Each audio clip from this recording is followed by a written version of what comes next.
Hi all, this is Raghu, Assistant Professor, Department of Management.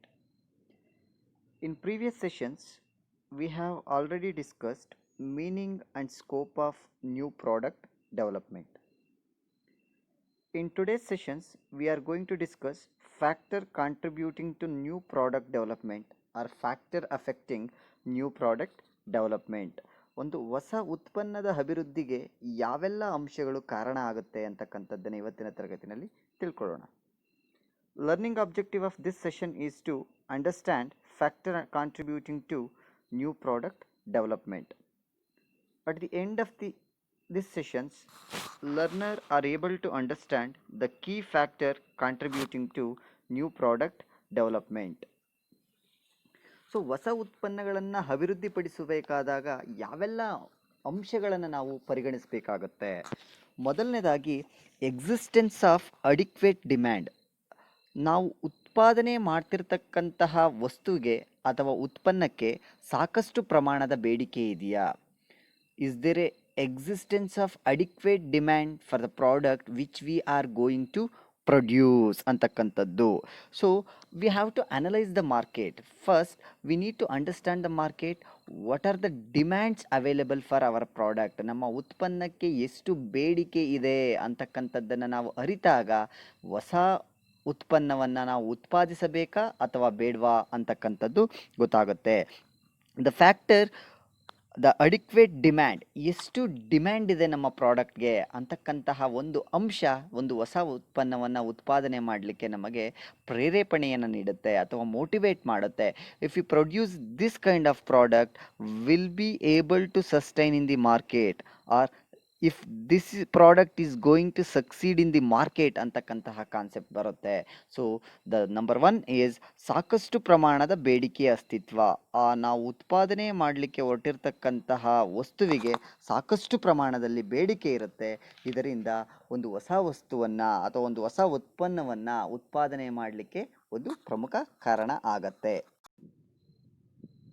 Next point is increased consumer selectivity, ಅಂದರೆ ಅನುಭೋಗಿಯ ಆಯ್ಕೆಯಲ್ಲಿ ಜಾಸ್ತಿ ಆಗ್ತಿರ್ತಕ್ಕಂಥದ್ದು. So when we consider customers compare to traditional customer to new customers, the selectivity is more. ಇವತ್ತಿನ ದಿನದಲ್ಲಿ ಯಾವುದೇ ಒಬ್ಬ ಅನುಭೋಗಿ ಒಂದು ವಸ್ತುವನ್ನು ಆಯ್ಕೆ ಮಾಡಬೇಕಾದರೆ ತುಂಬ ವಸ್ತುಗಳನ್ನು ಆತ ಪರಿಗಣನೆಗೆ ತಗೊಳ್ತಾನೆ.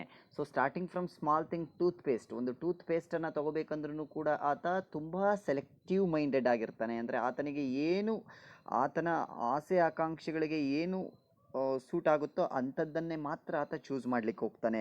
So when increased consumer selectivity, consumers ಯಾವಾಗ ಮೋರ್ ಸೆಲೆಕ್ಟಿವ್ ಆಗ್ತಾರೋ ಅಥವಾ that means they need new products, they want more and more options. ಅಂತಹ ಸಂದರ್ಭದಲ್ಲೂ ಕೂಡ ಅದು ಕೂಡ ಒಂದು ಹೊಸ ವಸ್ತುಗಳ ಉತ್ಪಾದನೆಗೆ ಅಥವಾ ಒಂದು ಹೊಸ ವಸ್ತುವನ್ನು ಅಭಿವೃದ್ಧಿಪಡಿಸಲಿಕ್ಕೆ ಕಾರಣ ಆಗುತ್ತೆ. That is increased consumer selectivity. And then product life cycle.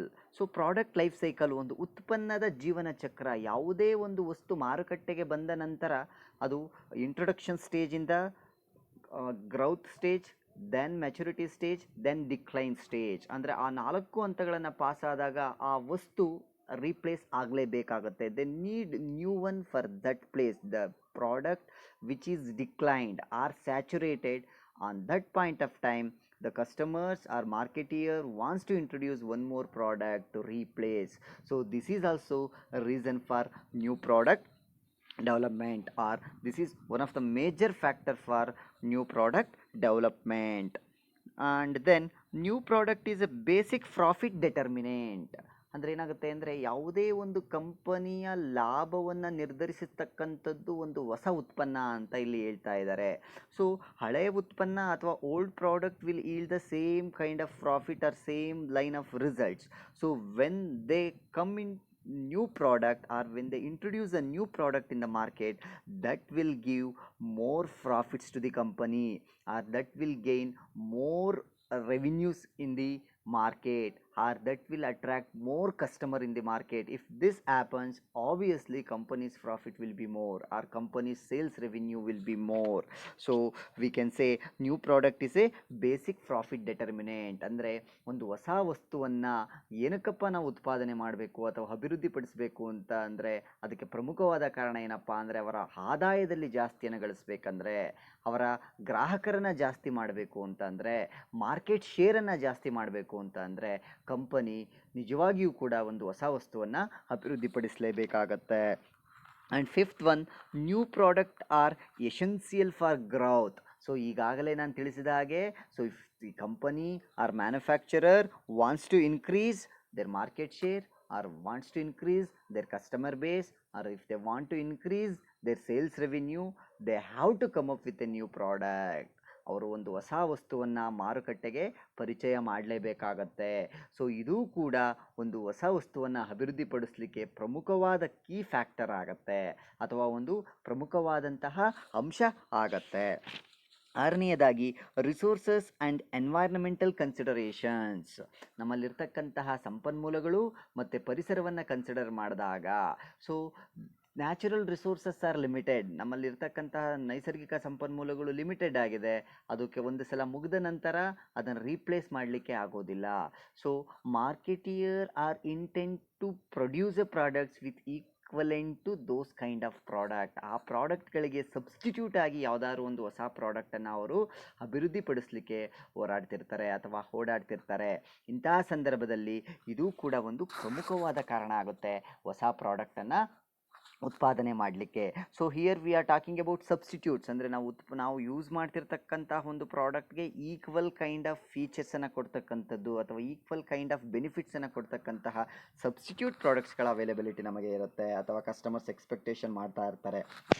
ಈ ಒಂದು ರೀಸನನ್ನು ಕೂಡ ಕನ್ಸಿಡರ್ ಮಾಡಿ ಒಂದು ಹೊಸ ಪ್ರಾಡಕ್ಟನ್ನು ಉತ್ಪಾದನೆ ಮಾಡಬಹುದಾಗತ್ತೆ. So we have discuss total 6 factors which are the basic reason or the main reason for a new product development. So manufacturer will taken into consideration of these factors, then they will decide whether we should introduce a new product in the market or we should not go to new product ಅಂತಕ್ಕಂಥದ್ದು. ಈ ಎಲ್ಲ ಫ್ಯಾಕ್ಟರ್ಗಳನ್ನು ಅವರು analysis ಮಾಡಿದಾಗ, so ನಾವು ಉತ್ಪಾದನೆ ಮಾಡ್ತಕ್ಕಂತಹ ಒಂದು ವಸ್ತುವಿಗೆ ಮಾರ್ಕೆಟ್ನಲ್ಲಿ ಡಿಮ್ಯಾಂಡ್ ಇದೆಯಾ, ಎರಡನೆಯದಾಗಿ increase consumer selectivity, customers selective ಆಗಿದ್ದಾರಾ, ಅಂದರೆ ನಮ್ಮ ಪ್ರಾಡಕ್ಟನ್ನು ಅವರು ಚೂಸ್ ಮಾಡಲಿಕ್ಕೆ ರೆಡಿ ಇದ್ದಾರಾ, or if they are looking for a new product ಅಂತಕ್ಕಂಥ ಅಂಶ. ದೆನ್ ಪ್ರಾಡಕ್ಟ್ ಲೈಫ್ ಸೈಕಲ್, ವಸ್ತುವಿನ ಜೀವನ ಚಕ್ರ. Then new product is a basic profit determinant. ಒಂದು ಹೊಸ ವಸ್ತುಗಳು ಕಂಪನಿಯ ಪ್ರಾಫಿಟ್ಟನ್ನು ನಿರ್ಧಾರ ಮಾಡ್ತವೆ. ಅದೇ ರೀತಿಯಾಗಿ new products are essential for growth. ಆ ಕಂಪನಿಯ ಬೆಳವಣಿಗೆ ಆಗಬೇಕಂದ್ರೆ ನ್ಯೂ ಪ್ರಾಡಕ್ಟ್ಸ್ಗಳು ಬಹಳನೇ ಮುಖ್ಯ ಆಗುತ್ತೆ. If they keep on introducing new products in the market, there growth will be also in good manner, or the growth will also in a hub ಅಂತಕ್ಕಂಥದ್ದನ್ನು ನಾವಿಲ್ಲಿ ಹೇಳ್ಬೋದು. To summarise, there are 6 factors we have discussed for a new product development. Thank you.